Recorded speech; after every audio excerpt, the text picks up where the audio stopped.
used to have the problem with the recording before, like somehow our lively student, they like put the record in their machine, and at the end of the session we couldn't find the file. But so now we're trying to make sure that the file that we our record is actually located in the computer machine of one of our colleagues instead of Yes. our lovely student. So just wait for a few seconds, and I'm trying to get the co-host for my colleague, and I don't see it ไม่เห็นเลยค่ะ ไม่เห็นปุ่ม co-host เลย setting หรือว่าเป็นไปได้ไหมว่าทางอาจารย์ปิยะเขาเป็นคนเซตให้เราอะค่ะ เพราะฉะนั้นเนี่ยไอเพนจิราคงจะเป็นแบบเหมือนกับไอ co-host คนอยู่คนเดียวอะค่ะ เพราะว่า setting อันนี้ทางฝ่ายวิชาการเป็นคนเซตให้เรา เพราะว่านะตอนนี้พยายามดู apply this permission future request for this meeting เดี๋ยว ตอนนี้เมื่อกี้อาจารย์สันลงเครื่องอาจารย์สันใช่ไหมคะ อาจจะกดตรง ไม่ได้นะ แพนนะ ได้เป็นผมมากงานอาชีพจะรับ อะไรนะฮะเขาเครื่องผมครับอาจารย์ ตกลงเครื่องใครเมื่อกี้อาจารย์เมื่อกี้อาจารย์สันขอ request ให้ record ลงเครื่องอาจารย์สันเป็นคนล่าสุดตกลงมันจะไปอยู่กับเครื่องใครคะ 2 คนเลยครับผมว่า 2 คน ชัวร์ป่ะชัวร์นะ ถ้าชัวร์เราก็จะแบบว่า continue ได้เลยใช่ไหมคะ ใช่ครับ เนาะโอเคงั้นไอไฟล์น่าจะไม่อยู่ทางเครื่องอาจารย์สันก็อยู่เครื่องอาจารย์ตั๊กเนาะโอเคงั้นก็so allow me to share the screen to introduce you to our student, and actually the appointment for our starting time will be 11, but somehow let me talk to my student for just a second นักศึกษาคะช่วยรีบตามเพื่อนๆเข้ามาเลยนะคะเพราะว่าเดี๋ยวเราคงจะต้องเริ่มเซสชันแล้วนะคะถ้ายังไงก็รีบนิดนึงเพราะว่าจะเป็นช่วงเวลาของการฟังวิทยากรพิเศษจากต่างประเทศนะคะวิทยากรท่านอาจารย์มาเซลโรเจอร์นี้ออนไลน์มาจากทางเยอรมันนะคะท่านเป็นตัวแทนจากมหาลัยในฟินแลนด์นะคะเพราะฉะนั้นก็เป็นโอกาสอันดีนะตอนนี้ที่เยอรมันประมาณ6 โมงเช้าเลยนะคะเพราะฉะนั้นท่านก็อุตส่าห์มาบรรยายให้เรายังไงก็ช่วยตามเพื่อนๆเข้ามาเร็วๆกันหน่อยนะคะรีบตามทุกคนเข้ามาเลยล็อกอินเข้ามาเลยนะคะงั้นเดี๋ยวอาจารย์ขอแชร์แล้วก็introduce วิทยากรก่อนนะคะ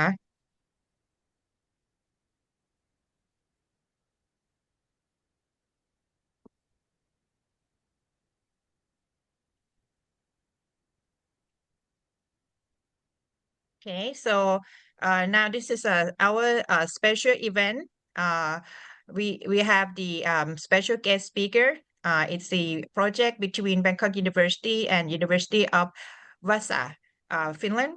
Case study on the possibility of free trade agreement between the EU, Taiwan, and its adaptability to Thailand. The project is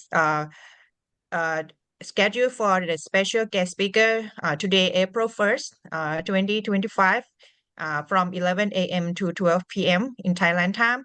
And thank you so much for our special guests who are Professor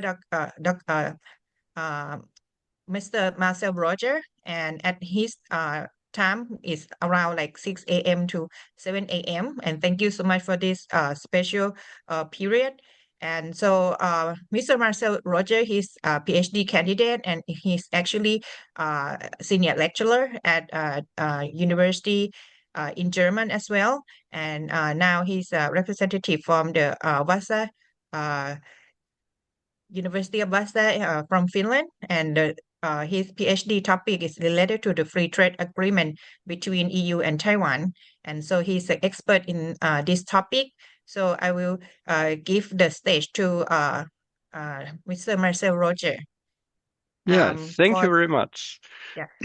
Thank you for the introduction. I would allow me to release the screen. Yes. Let's see.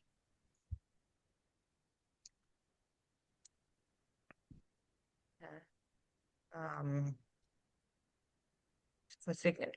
Try. Okay, No hurry at all. From my side, no hurry at all. Okay. Now, perfect. Let me capture the screen with the background of the guest speaker, and let me see how to do it in Zoom meeting อาจารย์สันค่ะเรามีวิธีการในการแชร์แบ็กกราวด์พร้อมกับตัวของหน้าของผู้เข้าร่วมสักไซต์วิวไหมเดี๋ยวนะขอหาวิธีการ immersive หรือว่าการ showing audience ก่อนนะ speaker immersive มันจะมี ดู แกล แล้ว เลอรี่อยู่ เราอยากทางอาจารย์โมนี่อยากจะได้แบ็กกราวด์ของguest speaker ค่ะ แล้วก็มีหน้าของพวกเราสัก2-3หน้าค่ะแกลเลอรี่ไหม แชร์สกรีนไป ทีนี้ถ้าเราแชร์สกรีนแล้วมันก็จะมีแต่หน้าจอแบ็กกราวด์เปล่าคะ จะแชร์ยูเซอร์เห็น เดี๋ยวนะลองดูกันนะ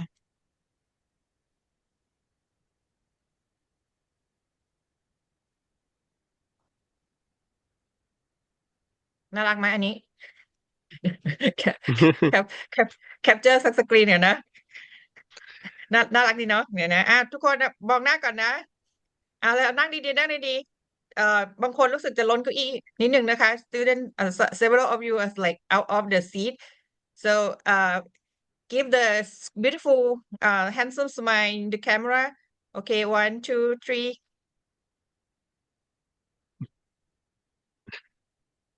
and อาจารย์นิด and อาจารย์สัน help capture the screen too นะคะ and I will see if I can get the screen on the our background okay now I want how to share screen let me okay it should be in this one unfortunately I think we only have the screen not along with our student face okay allow me to capture one screen with the name of the speaker okay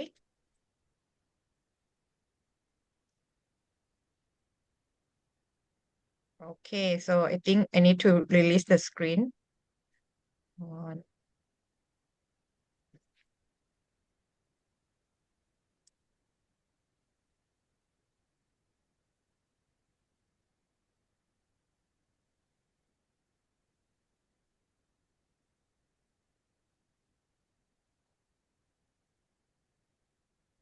how to hide this thing okay stop sharing okay ค่ะ now I'm gonna give the stage to you ค่ะ Marcel Okay, you have the slide right I do, of okay course. I can can share. One yeah second. can you So, share the slide yes. oh hold on I think we okay this is nice your Is audience it are actually working? on the bottom it is but I forgot. I think we have to capture the screen for the student for several screen first. So one more time, can you release the skin for a second? Okay. So, Now like that? Yeah. yeah. Okay.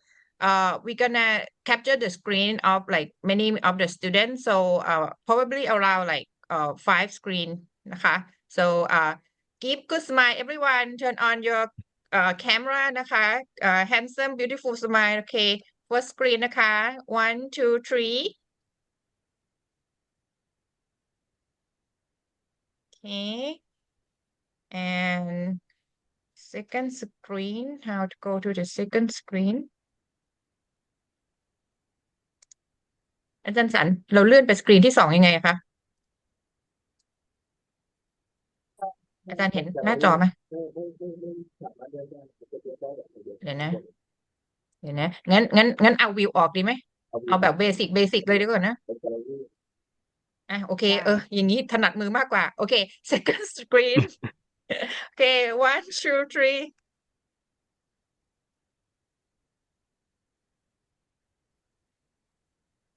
เดี๋ยวนะคะ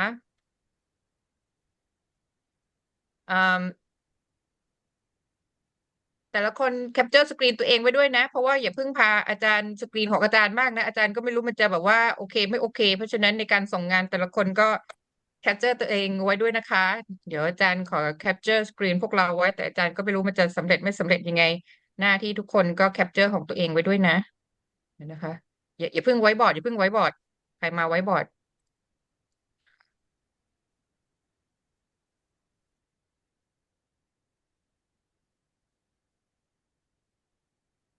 เคสกรีนที่สามนะคะ ยิ้มไว้นะคะ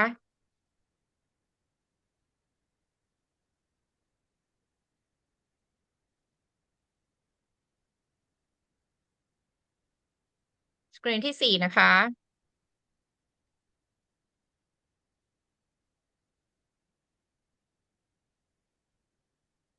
สกรีนที่ห้าค่ะ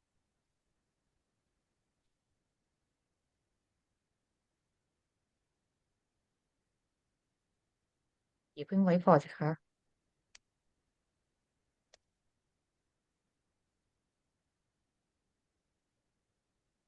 โอเคค่ะสกรีนสุดท้ายแล้วค่ะ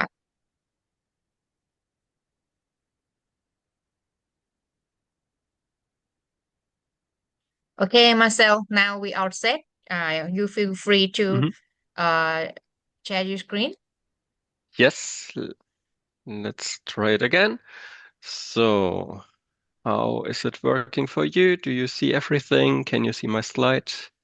Yes, we can see your slide and we can hear your voice very clearly. Thank you so much. Wonderful. That's how it should be. Yeah, and good morning from Europe. Nice to have this opportunity. Thank you very much for having me here. And yeah, I want to talk a bit about my, or at least some aspects of my doctoral thesis, the free trade agreement between the EU and Taiwan. And yeah, I have chosen, of course, something that is also adaptable to Thailand. Yeah, as we are negotiating right now between EU and Thailand as well. Very interesting, yeah, issue, very interesting topic that we want to cover here. So let's continue at this stage. Yeah, so it is working. There's some delay, sorry. So I was a bit irritated. Yeah, so my original topic, of course, is between EU and Taiwan. So I'm a bit more of an expert for Taiwan than for Thailand. However, there are still things in such a free trade agreement that is also applicable to other countries, especially an Asian country, maybe like Thailand. Yeah, and there are three central aspects in my thesis that I want to cover overall. Um, yeah. The first one is the competence. What competence do I mean here? It's actually the competence to negotiate such an agreement from European perspective. Yeah, because in Europe we have 27 member states, and these member states, they are not negotiating all together, but it's rather the EU Commission that is doing the negotiation. So it could be, of course, with Taiwan, it could be with Thailand, or it is ongoing right now with Thailand, and you're negotiating with the Commission. However, they are doing it in, yeah, or for these member states, and therefore we need to check what competence does such an EU competition commission actually have to do such a negotiation. So that's one important aspect. Another important aspect is the linguistics behind it.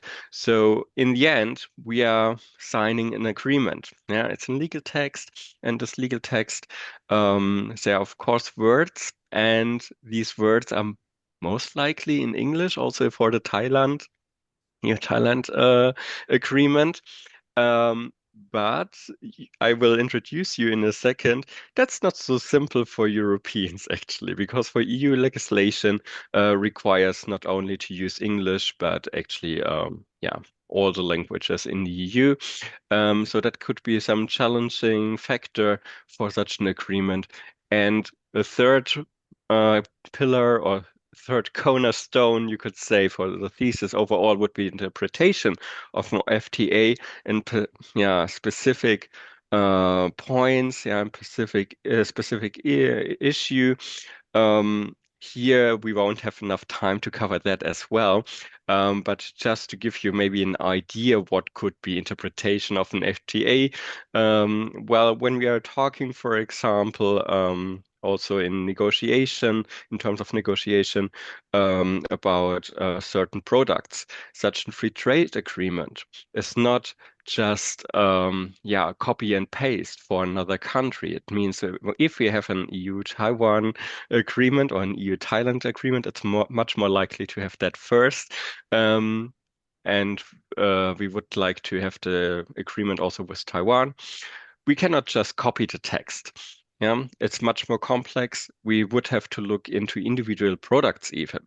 So there's the case for the negotiation, for example, there's a certain rice wine in Taiwan, which is pretty high percentage of alcohol. However, it is not used for drinking. It is traditionally used for, cooking and also in particular cases like there's the birth of a new child, for example. Um, However, this could be not recognized by the consumer in another market. And let's take a European. The average European would not recognize this, would not know about this tradition that it's not supposed to be, that you're not supposed to drink this kind of alcohol. And therefore, in the negotiation process, we would have to clarify, there's a discussion, which kind of tariff is actually applicable to it. Yeah, if you want to protect certain alcoholic items still, um, from European perspective, we would drink it. Therefore, it would be another category than maybe some item that you just use for cooking. Yeah, so it could be really about these details, about such an individual product in some cases that you have to find a solution or an agreement here. But here we won't go too much into such single issues, but rather have a bigger picture about the competence and the linguistics. So that's also kind of our outline. We want to start with the linguistics and go on with the competence of the EU. Because here it is not only affecting an EU-Taiwan agreement, but also an EU-Thailand agreement. So let's talk about multilingualism in EU law. The European Union has different legislation, basically 3 pillars that are the foundation of the EU, and 2 of them are very crucial also for the negotiation process of such a free trade agreement. So if we take the Treaty on the European Union and the Treaty on the functioning of the European Union, the F is just standing for the functioning of the EU, they are drafted in all of the EU languages. Yeah, it means for all the 27 member states, each member state gave a language or said in the beginning when they joined the EU, that's our mother tongue, that's the language we want to communicate in. There are some countries that share the same language, like in the case of Germany and Austria, it would be German. But all the other countries have basically another language. And it is, by the way, not English. So because Great Britain did leave, English is not the native tongue of any of the countries. Malta has Maltese, for example. In Ireland we have Gaelic and so on. Yeah, so we have, I think it was 24 languages in the EU, and every text is original text. It's not a translation, it's an original text. And that's very crucial also for the interpretation because it means the treaty remains a single text and a single meaning. But you already get a feeling for it where the problem lies, right? If we have 24 languages, not all the languages work the same way. And that means, of course, between English and German, there are already differences. But can you imagine what are the differences between Finnish and English or Spanish and English? So that can be quite confusing and cause some issues. So we have all of the texts as authentic texts. They are all independent, and we cannot just assume a meaning. Yeah, we cannot just say, oh, actually, the English language is the original one. That's not allowed by the treaties. All of the countries and all of the languages that we use are equal. Yeah, so they are equally important here. And the idea behind it is that we are united in diversity. Yeah, the motto of the EU is united in diversity, and this multilingualism is part of it. Yeah, it promotes within our European Union this cultural, economic, and social integration. And of course, it also enhances the legitimacy of such an institution across many cultures, across many countries, and it emphasizes our discriminatory nature in this supranational organization that we call EU. Yeah.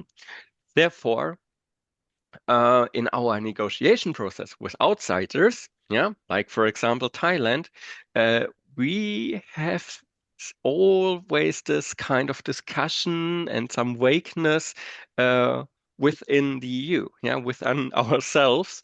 So for our final text, there's always the challenge that the negotiation process that we had with the outsider, with the third country, that this still can cause, yeah, some confusion within the union. Sometimes it's also meant to be like that, yeah, so that we have some freedom, that we have some freedom of interpretation of some words.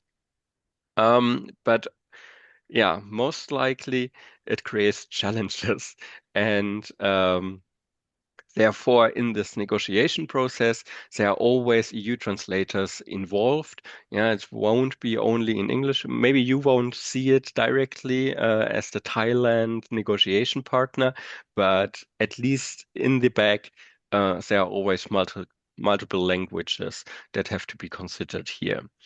Yeah, and this multilingualism, it seems to be on the first glance, of course, impractical. It seems to be expensive because you have a lot of translators, of course, that you use here. And of course, there's this legal uncertainty that comes with it, that we have so many, yeah, texts that are equally important, but in different languages. So here, the question that I raise is, do we need to reform that within the EU? So that it also gives kind of certainty to our partners like Thailand, that they know what they are actually talking about, and yeah, or what we are talking about, and what is the outcome here. Just to give you a little example, I wanted to take an article from the Treaty of the Functioning of the EU, specifically Article 79. And here it says, in the event of one or more member states being confronted by an emergency situation characterized by a sudden inflow of nationals of third countries, yeah, so it means refugees basically. So if we have a lot of refugees coming to one country, we want, of course, to help also the others. So that's the meaning behind it in this article. And we have a word here, characterized by. And this characterized by can be a bit problematic. Yeah, because characterized by can be translated in several ways in Germany. And so we have basically 15 authentic texts in the end of this one article within the Union. In English, it seems to be so clear, but for the German, it really depends on how you want to translate it, because one translation would basically mean there is a causation behind it. Yeah, so one affects the other, and the other translation doesn't necessarily need this causation. So the implications that come with it are different for the German side. Just to give you an idea, if we translate it by the German text, yeah, if we translate it back, I would rather say caused by a sudden inflow of nationals. That's not how it's said in the text, in the original English one, but from the German text, you would rather go with this translation. As I said, characterized by doesn't mean causation. Caused by, that really gives away that there's a causation behind it. And that can also have influence on the kind of help that you have to provide to the other EU countries there. So these kind of issues characterized by caused by already, and you can imagine you have this also in a Thailand agreement with the EU, that already, yeah, can be the first barrier, the first burden that we have to overcome. And yeah, so here we have the linguistic discrepancies in the texts, and the court, the European Court of Justice, often disregards, however, this meaning in the notion. And yeah, it has a very European friendly interpretation of it. Yeah, because it always says, okay, we want to use a teleological interpretation of it. We believe to carry here European spirit and to carry out the European content of this agreement or legislation in this case.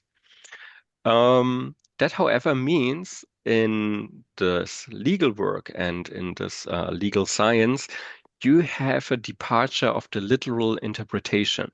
You cannot stick by the word and take it literally. Yeah, but we have to have a teleological reasoning, so a bit put more thought in it, what is actually meant behind it. So let's look at it, why it is problematic. Yeah, we can criticize it, and one of the critics is saying, hey, the court is only basically viewing it from the English language. Yeah? So we are just following the English language, and this is actually against this principle of this non-discriminatory nature of the EU treaties. And yeah, as I said, this little word characterized could be also could be used as a cost in German, or aufgrund if you are speaking German. So it does not respect this equality and different genius of the languages. And it is also just using this word characterized as a synonym basically for cost, which is also not the case. Yeah, in legal science, every word has a reason why it exists, and you cannot just interchange it. Yeah, you cannot just assume it is a synonymous meaning here behind it. Therefore, this characterize does not imply necessarily causation. The teleological meaning, so teleological in this case basically means we look behind what was the reason when we were writing this article, this legislation, or also what would be the reasoning when we were coming to this agreement with Thailand. Yeah, so we would have to come back to this process and actually look at it. Okay, what was the idea behind it between two parties, to avoid that this multilingualism, yeah, does any harm, and yeah, that we actually are using it for the good, yeah, for this yeah, diversity that we share in Europe. And let's give you a very simple example. When I would say we use the word vehicle in such an agreement, in such a free trade agreement with Thailand, most of you most likely have this in your mind. Yeah, a car. That's at least what I assume, that you would most likely see the word vehicle and you come up with the vocabulary, yeah, that's basically a car. But that doesn't need to be the case. Vehicle can be so much more. Vehicle could also imply that we have maybe a drone. Yeah, so it would be something flying, or could be even a drone that is using or that is on the water. Yeah, or it could be also a boat or something like that. So it's by no means only a car. Yeah, you see, I'm not even reducing it to the means of transport on land, but could be air, could be water. And that can be so important for a European agreement because this can affect the competence of the EU Commission. The national member states confer some of the competence, some of their power or their national power to the EU, to the EU Commission. And that's basically the case, to put it simply, for trade matters. However, in detail, there are certain matters that are not transferred. Yeah, for example, waterways, the usage of rivers and so on. If that is affected, that is still in the hand of the national member states, for example.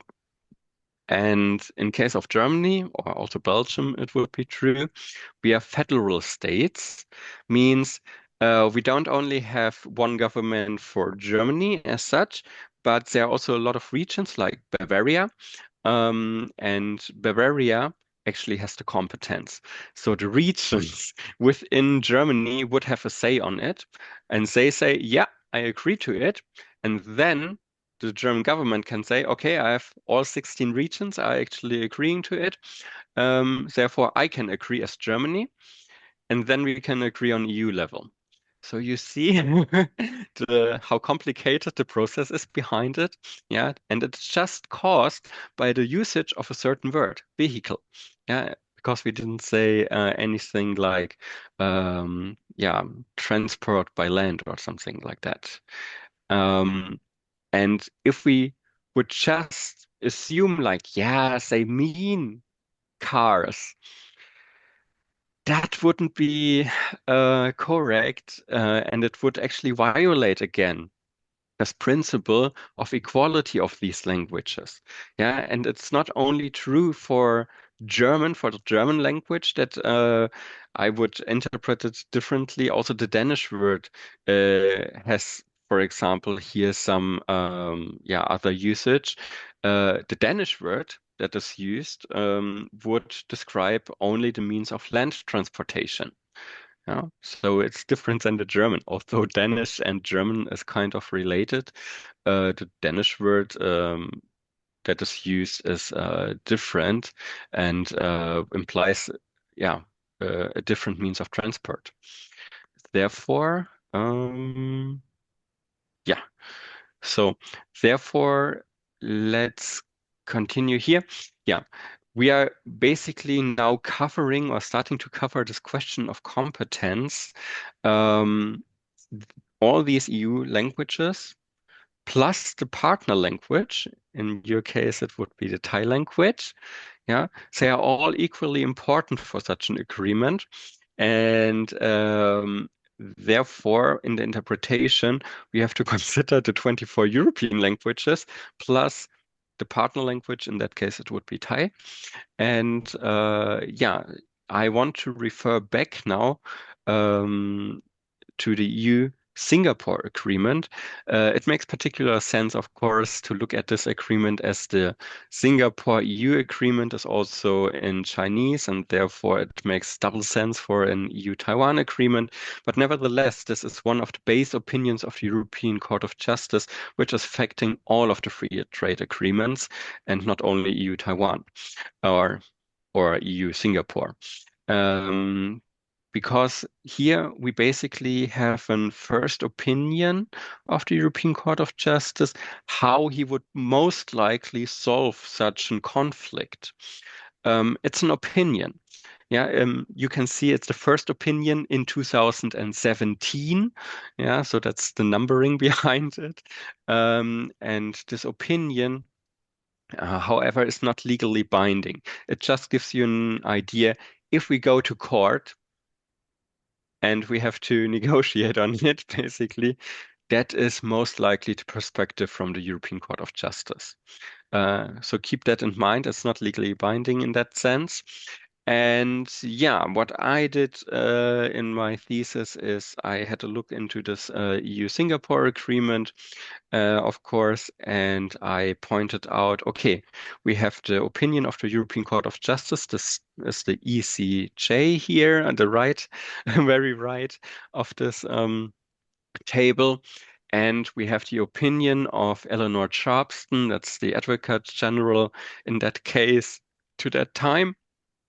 And yeah, we can see there are certain chapters that are touching topics that are not exclusively EU competence, but they could trigger, because of the wording, they could trigger, maybe national competence. Means we don't only have to negotiate or have to pass the agreement in the European Parliament, but we have to pass it in the national parliaments. And in case of Germany, with my little example of the vehicle, we would even have to pass it through the regional parliaments. And here we can see in the different chapters for the Singapore Agreement, what is the perspective of the European Court of Justice. And the European Court of Justice has a very, very European perspective of it and very pragmatic. I personally also don't 100% agree to it, but it's very practical in that sense that they say, yeah, but the meaning is that we want to confer the competence of trade to the EU Commission, and therefore all these chapters, they have to be exclusive EU competence. Yeah, we cannot say it's a mixed agreement. It's not a mixed competence between national states and the EU. Otherwise, it's impractical. So that's the perspective of the European Court of Justice. There's only one exception to it, and that is also affecting the Thailand agreement, I guess, because in the investment chapter, here we have some difference because of the exclusive EU competence for non-direct investments and direct investments. We need to define a bit clearer what kind of investments are meant, because certain kind of investments, portfolio investments and so on, they could be national member state competence. So if your free trade agreement also includes an investment agreement, basically, then this could cause a mixed approach, and therefore also competence maybe by the member states. However, the reasoning of the European Court of Justice was here, okay, if it's such a small clause, such a small thing, then the overall contract have to be put in perspective, and this whole agreement is much more important than this one clause. Therefore, one clause is not triggering a mixed competence, but it remains with the EU and stays as exclusive EU competence. And that's something I find really, really difficult to say, because here we go over the usual competence of the EU, and I would actually agree to the opinion of the Advocate General Sharpston, who says, even if I try to be European friendly, in that case, it would be most likely exclusive member state competence even. So she's not even saying mixed competence, she's saying exclusive member state competence. So it means European Parliament has no vote on that chapter actually, but only on the other chapters, and that one particularly has to be going through the national parliaments. Therefore, that's a very strong opinion. Would be something in between these two. But just to give you an idea, so investment agreements, and it was also affecting already other trade negotiations. I think it was with Mexico, for example, where this chapter of investment agreements got reworked so that we don't get into this issue, into this trap that national parliaments are actually highly involved in this process. And background of this is the CETA spectacle. So that was the Comprehensive Economic Trade Agreement with Canada, so the EU-Canadian agreement. And the origins of it is the Lisbon Treaty, so the foundation of our EU treaties. Here we have this common commercial policy Yeah, in Article 207, we confer the competence of trade negotiations to the EU. And yeah, for that reason, we negotiated, of course, also about such things like the investment agreement. And in such an investment agreement, we would have an investor to state dispute settlement, an ISDS mechanism, just to solve a dispute between, let's say, the member state of the Netherlands and a Thai company that wants to do trade in the Netherlands and maybe say also have certain certain real estate and so on. And if now the Dutch government would say, no, you cannot do that, we take away your assets in the Netherlands, you could actually go and have this dispute settlement and resolve this quite quickly without going to the courts, without going to the Dutch courts in particularly. Yeah, you would like to avoid it as a Thai company probably if you're arguing with the Dutch state. However,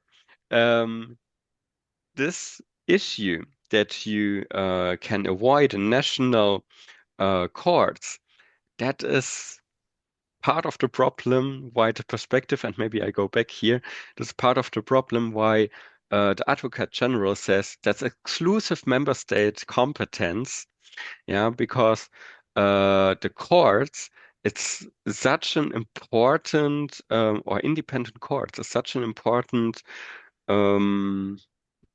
part of your independence, of your independent statehood, that you cannot take it just away and give it to the EU. That is something that stays with the member states, and therefore, or one of the main reasons behind it is why she says, "Hey, it's exclusive member state competence."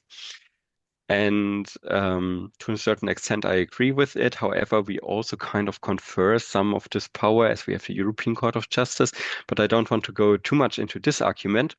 The thing is, back then, we had this agreement with Canada and the TTIP, as we say in Germany and in Finland. That was this agreement that didn't pass, however, in the parliament with the United States. And these could be kind of a mixed agreement. And the thing is, here we had some public backlash. Yeah, it's very important in democracy that also the general public is in favor of such an agreement, of such a trade agreement. In case of the American trade agreement, there was a lot of backlash, for example, for the way they produce the chicken meat, so that they use chloride and so on. So that was not so liked, and in other European countries it was other issues that were emphasized here, and therefore it was not well received. And so the public opinion already was against it. And here we have the special case that also in Belgium, the regions actually have a say in certain matters. And so the Wallonian government, so a small region within Belgium, in this region live around 2 million people overall. If you put it into perspective of all of Europe, all of Europe is like 510 million people. These 510 people, they depend in the end on the decision of a region of 2 million people. And these 2 million people basically can cancel the whole agreement. So the Walloon government, they said, no, we don't want to agree to that Canadian agreement. We think it's our competence that we can resolve it by ourselves. And the political compromise behind it was that we go to the European Court of Justice, but it's not a case. We will ask him on the opinion. What's the opinion behind it? And that's what I just showed to you. And the EU Commission demanded an opinion. And as a compromise, the Wallonian government was agreeing to the Canadian agreement. free trade agreement at least. But you can see what situation come up here, and that is relevant for all the partner countries of the EU. You want to avoid that certain regions or certain countries could block your agreement with the EU. Therefore, the wording and what you put into such an agreement is so important for your negotiators to understand what it implies for us on the European side. So in that case, it was the Walloon government, so a small region. But in the case of the Taiwan Free Trade Agreement, let's address the elephant in the room. Of course, we have this question of statehood there. For the Chinese government is saying that's Chinese territory. Taiwan perceives itself as independent. We don't have to touch, in the end, is it an independent state or not? But as an independent member of the WTO, Taiwan could conclude such a free trade agreement in general. However, if China is influencing maybe singular countries like, let's say, Hungary, then Hungary would have the possibility to block it if it's not EU competence, but mixed competence, because then we are not only talking on EU level in the EU Parliament, but we also would have to talk about the national parliaments. And then in Hungary, the president could probably manipulate it in that way that the people are voting against it. And then we would not come to such an agreement. And the same is true, of course, for a Thailand EU agreement. If there's I'm not aware of it, but if there would be the case that a neighboring country in Asia doesn't like you so much and would try to influence that, that would be a chance to interrupt this. If you leave that open in your agreement, if you have this kind of mixed competence open in your free trade agreement, and that could cause, of course, some issues as you have to renegotiate, and then it prolongates this whole process and so on. So you see why it is important. So there are still some questions that need to be answered in the end. I have a little bit more time. Okay, I will try to go on quickly. Which provisions, for example, of the agreement fall within the EU exclusive competence? What are shared competences, and what are competences of the member state? We still need to work on that to clarify what kind of strategy our EU Commission can actually use in such a free trade agreement. The EU-Thailand agreement is a very modern agreement. It's very comprehensive and has also a lot of sustainability issues in it, in the negotiation process. And however, these sustainability issues often have, how should I put it?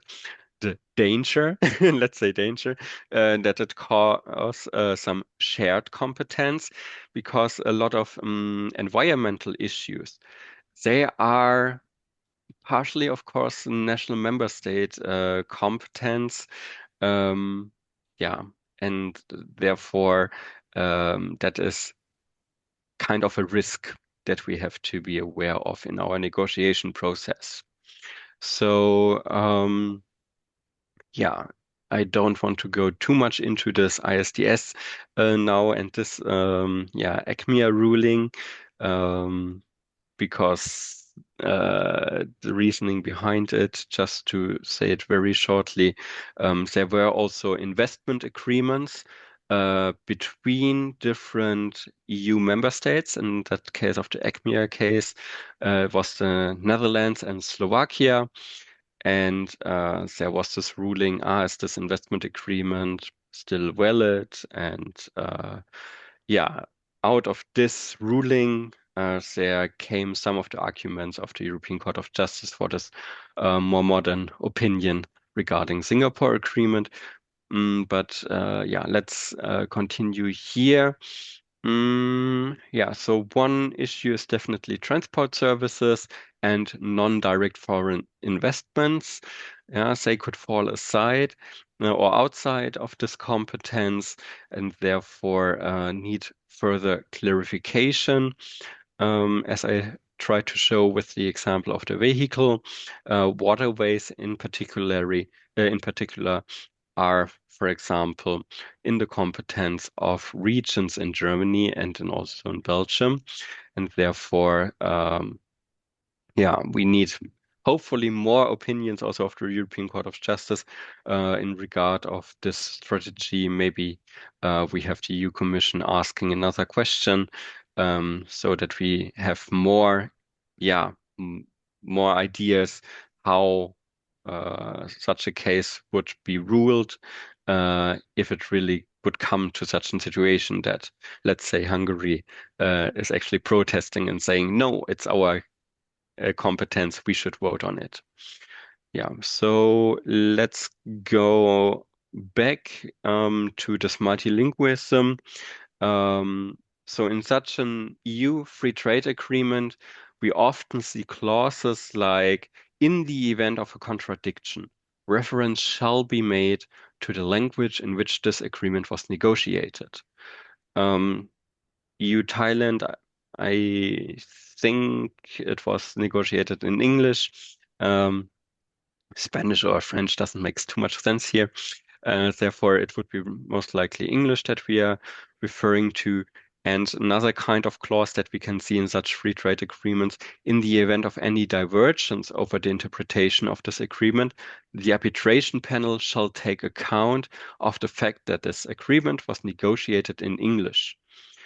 So these are two examples of real free trade agreements of the EU. And again, this is not so easy to solve because we have two parts of it. One is this shall. That's very strong. Yeah, it basically says you have to do that. It has to be like that. And then, okay, what do I have to do? Reference or take account of. That's very soft. Yeah, so that's again open for interpretation. Yeah, okay, I should refer to the negotiation process. That leaves the door open for a lot of interpretation, and therefore these clauses are, on the first glance, they seem to be so helpful, but if you just take into account or refer to some agreement that is super soft because you can still discuss it in multiple ways and it's not a clear interpretation. So the question here is, does EU law require authenticating, trade and investment agreements in all EU official languages? Most likely not. Yeah, most likely it's okay to stay with English, but from a legal perspective, European law side leaves it a bit more open. It's very pragmatic if we stick with English, and other solutions to such an agreement would be instead of just having one single language, we could also talk about, okay, we have the conclusion of the agreement in all official languages and then have the legislation within the EU changed that we have one language, most likely English, that prevails in case of differences. We could also say the conclusion of such an agreement is only to be interpreted in the WTO official languages. That would also greatly reduce it. On the other hand, however, it would violate this very basic principle of our treaties, of the foundation of the EU, that we don't want certain languages to be seen as minor languages or other cultures as not equal. Yeah, of course, as a Finn, the Finnish would say, yeah, but we are only 5 million people. Of course, we are not regarded as important as maybe the Germans, which are like 84 million people, and German being the dominant language actually within the EU. Yeah, most native speakers speak German, if we refer to other languages like French, Spanish, English, it would basically devaluate other languages. So that is not the optimal solution. And also the other two solutions that I listed here, like, we can conclude the WTO official languages plus maybe one or two more. Yeah, like for example, Italian could be one. But then again, I would violate this principle of equality. And also the last option that I came up with is not optimal, I have to say, because the conclusion of the agreements in a limited number of authentic texts, with one of them prevailing in case of differences, comes basically back to the very first option, because I have not 24 texts that are authentic, but a limited number. But still, I try to give one language kind of an advantage because I say, okay, but in case we have an argument, we use that language. And therefore, it's not finally resolved. It's a bit of a theoretical issue. At the moment, at least, we have seen with the past, with the Canadian agreement, that it can matter, this issue. If there's the time that some politician in some region tries to, sharpen his or her profile, then we would have maybe again this issue. Overall, of course, for our partners, I think it's important to understand what the European negotiation side has to consider and to be aware of.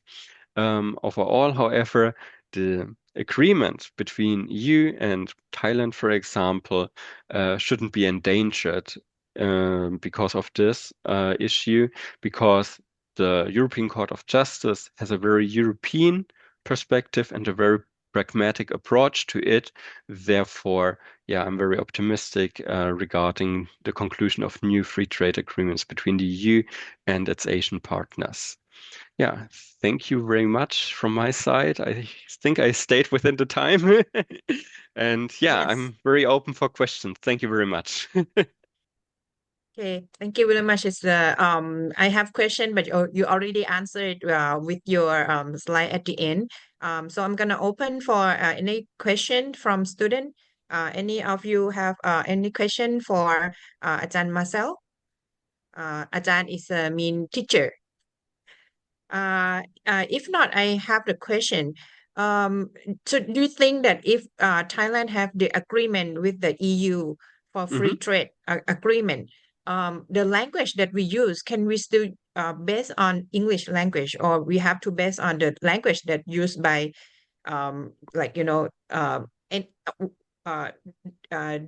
does Thailand have to allow like other language apart from English when we do the free trade agreement with the EU?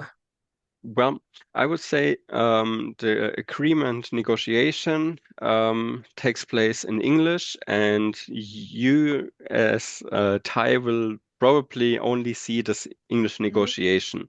However, if this this text, this agreement goes back to Europe, then we are not translating. As I said, it's an authentic text. It's not a translation. It's an important difference, because authentic text means they are all equally important. And for the negotiation process, it's English. To be very pragmatic here, if I take away all this legal consideration, let's be very pragmatic. It will be English, of course. And it's very likely that you will see such a clause again in such an agreement between EU and Thailand, that we have, like, in the event of a contradiction, reference shall be made or shall account of the fact that this agreement was negotiated in English. It's, very likely to see this kind of clause again. And I think it's more an inner European issue than it is for you as an outsider, as a third country.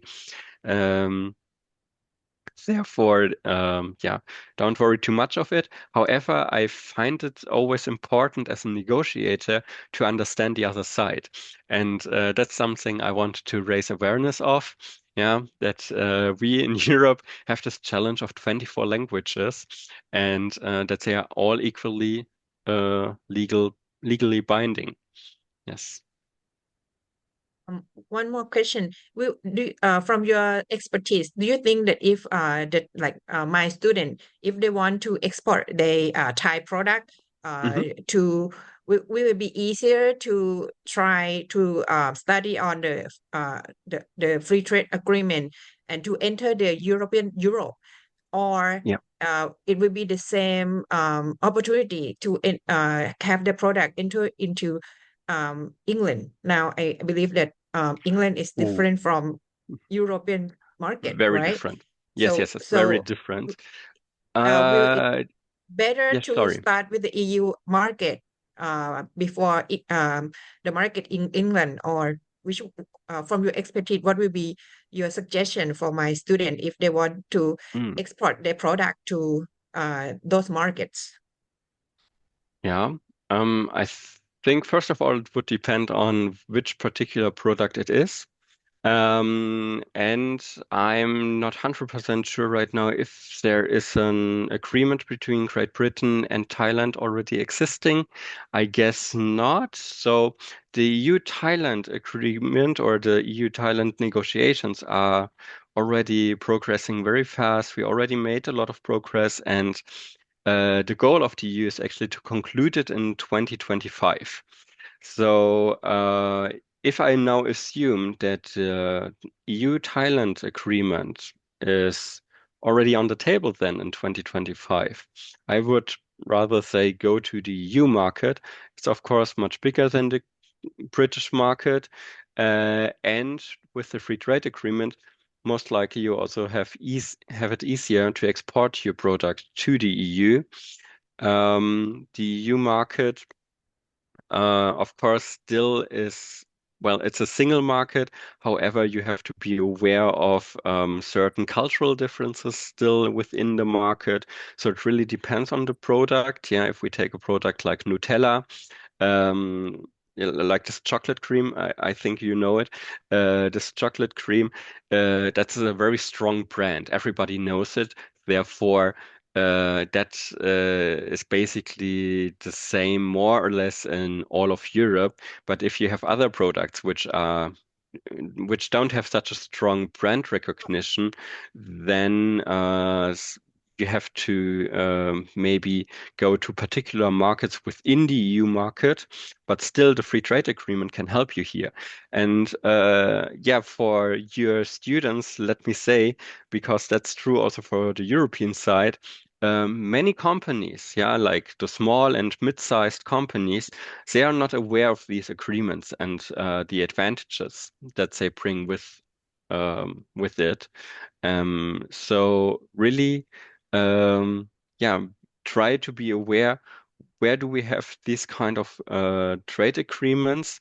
And I'm pretty sure you also have some international chamber of commerce or something like that that can help you with your export of your product and to help you to avoid such tariffs. Yeah, because many small and mid-sized companies, unfortunately, are not aware of it and pay too many tariffs actually if they export. Yeah. So I think that will be all. Thank you so much. You are really so Thank you. expert in the field, and we really do be able to adapt this knowledge into the opportunity for student to export the product or maybe import the product from European country as well. So I would like to thank you very much, and hopefully Thank you. we will be able to visit you sometimes in the future, and you Yeah, I'm please looking forward welcome. to it. Please welcome to Thailand, and we will be a good hospitality for you in Bangkok and Bangkok University as well. so Yes. I will thank you very much Thank you. ขอบคุณนักศึกษาทุกคนนะคะอาจารย์นิจวรรณจันทร์สันแล้วก็อาจารย์คณาพจน์นะคะงั้นso allow me to end the session and so thank you very much Marcel I will talk to you behind the microphone later Yes. through email okay Okay. and ค่ะบ๊ายบาย Wonderful. ค่ะค่ะบ๊าย So บายค่ะ have a สวัสดี nice ค่ะ day, Ah, and thank thank you you. very much again for having me. ค่ะค่ะ